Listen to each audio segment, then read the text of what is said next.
Good morning po. Tayo po ngayon ay magluluto ng sinigang na talakitok. Tama na po muna yung pakit sa mga post. Luto po muna tayo. Isa po natin ng konti yung isda para po hindi siya malansa. Olive oil po yung ginamit ko. Ngayon naman po ilagay na natin ang luya. Gisa-gisa lang po natin yan, guys. Natin yung sibuyas naman.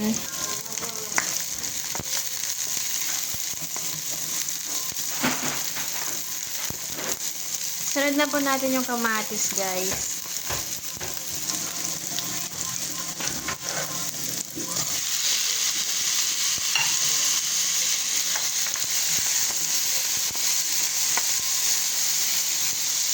Ganyan lang po. Gigisa lang natin konti para lang matanggal yung lansa ng ating isda.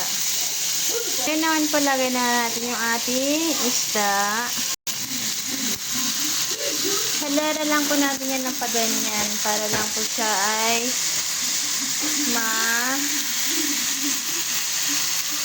ayos tignan. Ganyan lang, guys. Ganyan lang.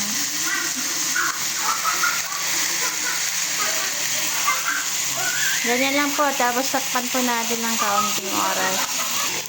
Nga pala, guys, sa mahinang apoy lang po natin nilagay. Ganyan lang po yan. Ganyan lang. Para lang matanggal yung amoy na lansa. Ngayon naman, guys, baliktarin natin unti yung isda. Dahan-dahan lang po para hindi siya madurog.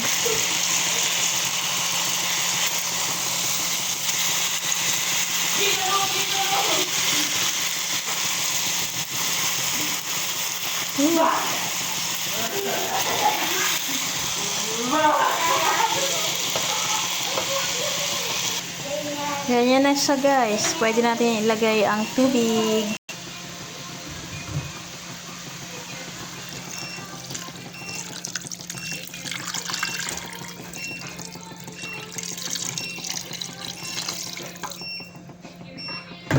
Sabay na po natin yung mga gulay.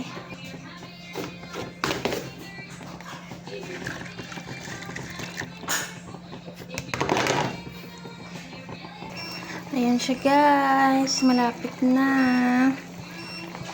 Lulutuin lang po natin yung mga gulay. Pwede na po natin ilagay ang kangkong.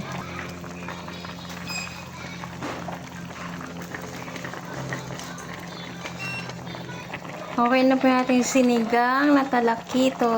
Ayan, guys. Happy watching. Bye-bye.